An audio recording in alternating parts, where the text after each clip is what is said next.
پھر انہی دنوں میرے بیٹے کی پیدائش ہوئی، گھر کا گزارا مزید مشکل ہو گیا۔ حالات کی تنگی نے میری بیوی کو بدمزاج اور چڑچڑا بنا دیا تھا۔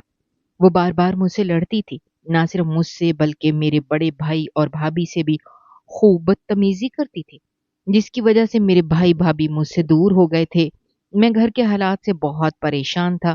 اپنی بیوی کو بارہا سمجھایا کہ وہ اپنی چادر کے حساب سے پاؤں پھیلائے، مگر وہ الٹا مجھے تانے دیتی اور رونے بیٹھ جاتی۔ پھر انہی دنوں میری ملاقات ایک پرانے دوست سے ہوئی۔ وہ دبئی میں مزدوریاں کرتا تھا۔ اس کی تنخواہ اچھی خاصی تھی۔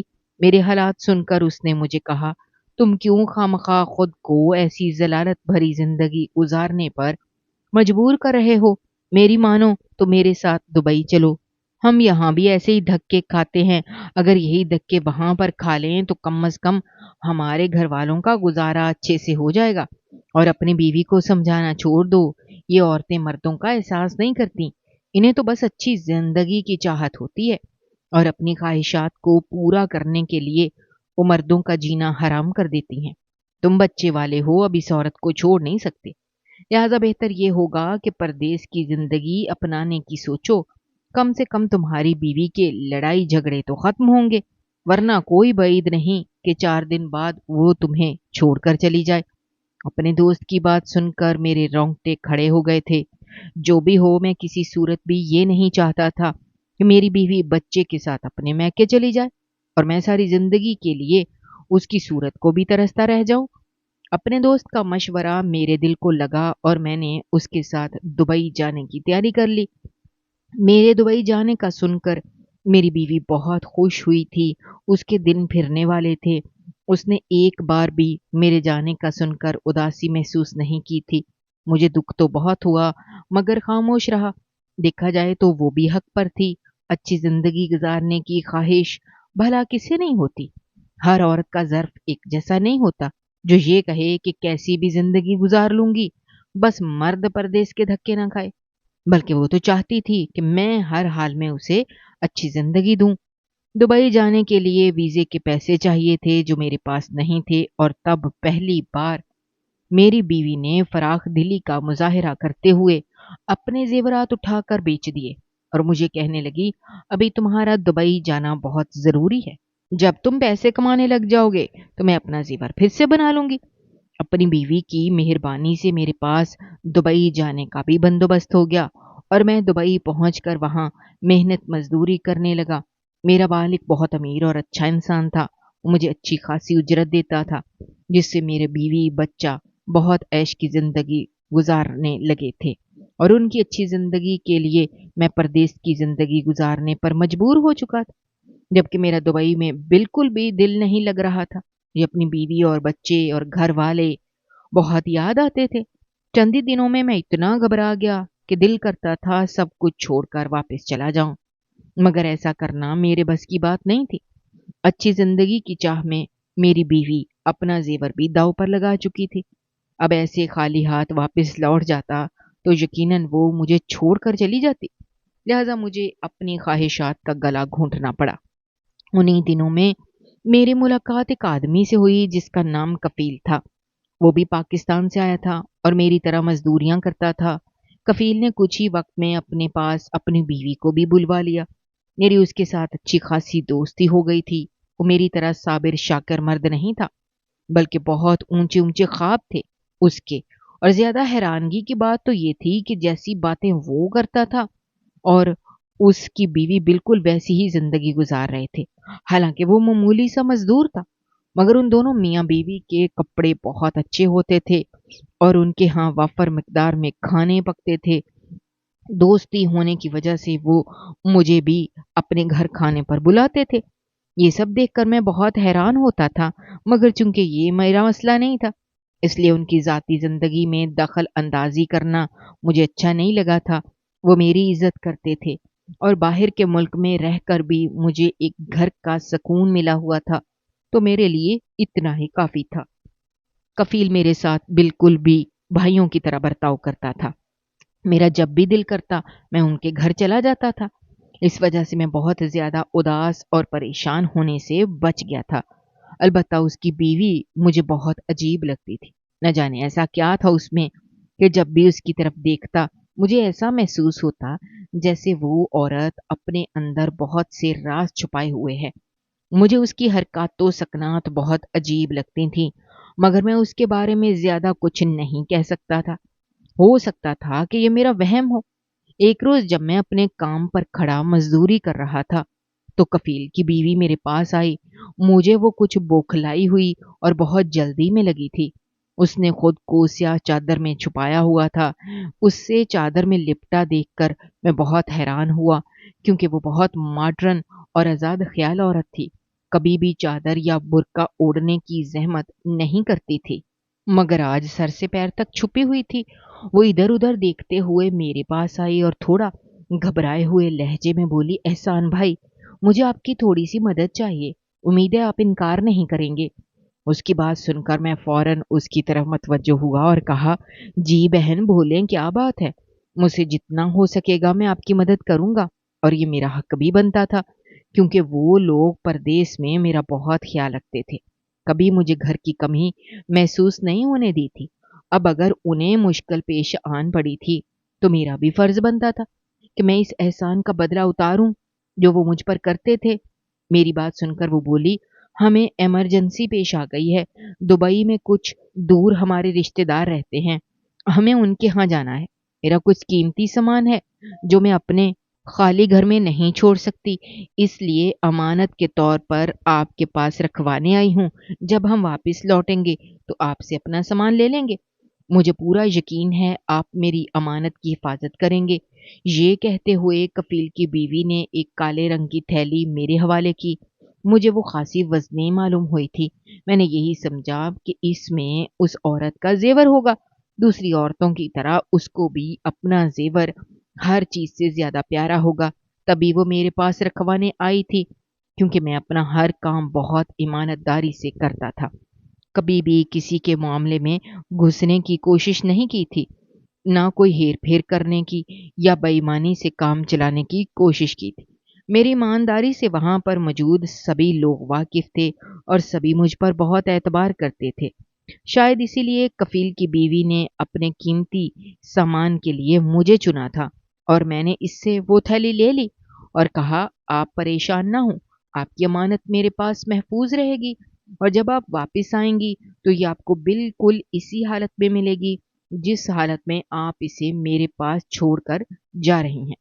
میری بات سن کر وہ ایک دم پرسکون ہو گئی اور کہنے لگی، شکریہ احسان بھائی، مجھے بھی یہی امید ہے کہ میرا سامان آپ کے پاس محفوظ رہے گا۔ یہ کہہ کر وہ وہاں سے چلی گئی اور میں اپنا کام ختم ہونے پر اپنے کمرے میں چلا گیا اور وہ کالے رنگ کی تھیلی اپنے سامان والے بیگ میں نیچے کی تہ میں چھپا کر رکھ دی تاکہ محفوظ رہے۔ ایک ہفتہ گزر چکا تھا، مگر کفیل اور اس کی بیوی کا کوئی اتا پتہ نہیں تھا۔ سب مزدور اس کے بارے میں عجیب و غریب چمگوئیاں کر رہے تھے، مگر میں نے کسی بات پر کان نہیں دھرے۔ مجھے وہ عورت بتا گئی تھی کہ ان کے یہاں رشتے دار موجود ہیں اور وہاں کوئی پریشانی پیش آ گئی ہے، اسی وجہ سے وہ لوگ گئے ہیں، تو ظاہر ہے انہیں وہاں پر کچھ ٹائم بھی لگے گا۔ پھر اس سے پہلے کہ کفیل یا اس کی بیوی واپس آتے، میرے ساتھ ایک اندوناک حادثہ پیش آیا جس نے میری زندگی بدل کر رکھ دی۔ جس بلڈنگ کی تعمیر میں مزدوری کرتا تھا، وہاں کے مالک کے ساتھ کسی نے دھوکہ کیا۔ دھوکہ کرنے والا کوئی پاکستانی تھا، اس وجہ سے مالک بہت غصے میں تھا اور تمام پاکستانیوں کو مزدوری سے فارغ کر دیا۔ میری بدنصیبی کہ میں بھی اس لپیٹ میں آ گیا۔ اچانک مزدوری چھوٹ جانے پر میں بہت پریشان تھا، مجھے کچھ سمجھ نہیں آ رہی تھی۔ میں نے کوشش کی کہ مالک سے بات کروں، مگر وہ شدید غصے میں تھا اور کسی کی بھی بات سننے کے لیے تیار نہیں تھا، تو میں نے سوچا کہ یہیں پر کہیں اور مزدوری تلاش کرتا ہوں۔ پھر تب ایک روز مجھے مالک نے اپنے پاس بلایا اور کہنے لگا، احسان، ایک پاکستانی کے دھوکے کی وجہ سے مجھے کسی پر بھی اعتبار نہیں رہا، مگر کیونکہ تم نے سارا وقت بہت ایمانداری سے کام کیا ہے، لہٰذا میں تم پر ایک احسان کرتا ہوں، تمہیں پولیس کے حوالے نہیں کروں گا، نہ ہی تمہاری تفتیش ہوگی، تو بہتر ہوگا تم فوراً پاکستان چلے جاؤ، کیونکہ باقی سب کو میں پولیس کی تحویل میں دینے والا ہوں۔ جب تک دھوکے باز ہاتھ نہیں آ جاتا میں کسی کو معاف نہیں کروں گا، میرا بہت بڑا نقصان ہوا ہے اور میری نظر میں سبھی مشکوک ہیں۔ بس تمہارے ساتھ بھلائی کرنے کو میرا دل ہوا تو میں نے تمہیں بتا دیا۔ تم آج کل میں یہاں سے واپس چلے جاؤ اور یہاں کام ڈھونڈنے کی کوشش مت کرنا۔ مالک کی بات سن کر میرے ہاتھ پیر پھول گئے۔ اس نے واقعی میرے ساتھ بھلائی کی تھی اور مجھے جیل کی ہوا کھانے سے بچا لیا تھا۔ میں نے پہلی فرصت میں اپنا سامان پیک کیا اور پاکستان واپس آ گیا۔ اس پریشانی میں بالکل بھول گیا کہ کفیل کی بیوی میرے پاس امانت رکھوا کر گئی تھی اور وہ امانت مجھے ان کو واپس لوٹانی تھی۔ اپنے کام سے نکالے جانے والی بات میں نے ابھی تک اپنے گھر والوں کو نہیں بتائی تھی۔ مجھے پتا تھا یہ سن کر میری بیوی فساد کھڑا کر لے گی۔ وہ کسی صورت بھی نہیں چاہتی تھی کہ میں کام چھوڑ کر پاکستان واپس آؤں، مگر اب دبئی میں رکنا میرے لیے ممکن نہیں تھا۔ مجھے اپنے وطن واپس لوٹنا ہی تھا۔ اپنے گھر والوں سے ملنے کی خوشی تھی تو ایک طرف مجھے یہ پریشانی کھائے جا رہی تھی کہ اپنی بیوی کو کس طرح مطمئن کروں گا۔ اسے خوش کرنے کے لیے میں نے اس کے لیے ڈھیر سارا سونے کا زیور بھی خرید رکھا تھا۔ مجھے تھوڑی سی امید تھی کہ شاید اتنا زیور اور کچھ اچھے جوڑے دیکھ کر وہ بہل جائے اور میری بات کا یقین کر لے۔ میں نے سوچ لیا تھا کہ میں پاکستان میں بھی ایسے ہی محنت مزدوری کر کے اپنی بیوی کے اخراجات پورے کروں گا تاکہ اسے کسی پریشانی کا سامنا نہ ہو اور وہ پھر سے میرے بیرون ملک جانے کی ضد نہ پالے۔ مگر ایسا کرنے کی نوبت ہی نہیں آئی۔ مجھے اپنے سامنے اچانک پا کر وہ خوش تو ہوئی اور حیران بھی ہوئی۔ بے اختیار پوچھنے لگی، کیا بات ہے احسان؟ اتنی اچانک چھٹی لے کر واپس آ گئے؟ اپنے آنے کا بتایا ہی نہیں۔ ابھی تو تمہیں 1 سال مشکل سے ہوا تھا، جبکہ تم نے کہا تھا کہ 3 سال بعد تمہیں چھٹی ملے گی۔ پھر اتنی جلدی واپس کیسے آ گئے؟ وہ اچھی خاصی مشکوک ہو چکی تھی۔ میں جو بظاہر خود کو بہت مضبوط بنائے ہوئے تھا ایک دم سے گھبرا گیا۔ پھر ہمت کر کے بولا، سوچا تو میں نے بھی یہی تھا کہ 3 سال بعد واپس آؤں گا، مگر کیا کروں، نصیب ہی ایسا ہے۔ جس کے پاس کام کرتا تھا وہاں پر کسی نے دھوکہ دیا اور مالک کو بہت بڑا نقصان ہوا۔ اس نے ہم سب کو مزدوری سے نکال کر پاکستان بھیج دیا۔ میں نے کوشش کی تھی کہ وہیں پر رہ کر کوئی اور کام ڈھونڈ لوں، مگر پاکستان کے کسی بھی مزدور کو وہاں پر رکنے کی اجازت نہیں تھی، لہٰذا میں واپس آ گیا۔ مگر تم فکر نہ کرو، میں یہاں پر اتنی ہی کمائی والا کوئی کام ڈھونڈ لوں گا، تمہیں پریشانی نہیں ہوگی۔ میں نے بیوی کو تسلی دینے کی کوشش کی، جبکہ میرے دل میں ڈھیروں بوجھ آن گرا تھا۔ نہ جانے کیسی عورت اللہ نے میرے نصیب میں لکھ دی تھی، جس کو میری بالکل بھی پرواہ نہیں تھی۔ اس وقت بھی میری بات سن کر وہ دل تھم کر بیٹھ گئی اور وویلا کرنے لگی اور منہ پھلا کر بیٹھ گئی اور کہنے لگی، میرے بھائی بھابھی بھی میری بیوی کی بدمزاجی کی وجہ سے مجھ سے قطع تعلق کر چکے تھے۔ مجھے بہت دکھ ہوا، مگر اب میرے پاس وقت نہیں تھا کہ میں اپنے بھائی اور بھابھی کو مناتا یا بیوی کو سمجھانے کی کوشش کرتا۔ فی الحال تو مجھے ہاتھ پیر مار کر کوئی اچھا کام ڈھونڈنا تھا، مگر بہت کوششوں کے بعد بھی مجھے کام نہیں ملا اور میری بیوی کا پیمانہ لبریز ہو گیا۔ ایک دن اپنی ماں کے سکھانے پر میری بیوی دونوں بچوں کو میرے پاس چھوڑ کر میکے چلی گئی اور کہنے لگی، اب میں تبھی واپس آؤں گی جب تمہیں ڈھنگ کی نوکری ملے گی، ورنہ بھول جاؤ اور اپنے بچے بھی خود پالو۔ میں نے ان کی ذمہ داری اٹھانے کا ٹھیکہ نہیں لے رکھا۔ مجھے اپنی بیوی سے اس سنگ دلی کی امید نہیں تھی۔ اپنی من پسند زندگی کی خاطر وہ ہر حد پار کرنے کو تیار تھی۔ اسے اپنے معصوم بچوں کی بھی پرواہ نہیں تھی، جو بہت معصوم تھے اور ماں کے بغیر نہیں رہ سکتے تھے۔ میں نے اپنی بیوی کو بہت سمجھایا، مگر اس نے میری ایک نہیں سنی اور بچوں کو روتا دھوتا چھوڑ کر میکے چلی گئی اور مجھ سے رابطہ بھی ختم کر لیا۔ تب مجھے بھی اپنی بیوی پر بہت غصہ آیا۔ میں نے اس کو طلاق دے دی۔ ایسی عورت کو اپنے ساتھ باندھے رکھنے کا میرا دل نہیں کیا، جو مشکل وقت میں میرا ساتھ دینے کے بجائے مجھے چھوڑ گئی اور بچوں کو بھی تکلیف میں ڈالا۔ اپنی بیوی کے چلے جانے کے بعد کئی دن تک میں اپنے معصوم بچوں کو ماں کے لیے روتا بلکتا دیکھتا رہا۔ میں نے ان کو سنبھالنے کی بہت کوشش کی، مگر وہ ماں کے عادی تھے، اس کی جدائی میں بیمار پڑ گئے۔ اپنے بچوں کی پریشانی میں کام ڈھونڈنے کے قابل بھی نہ رہا تھا۔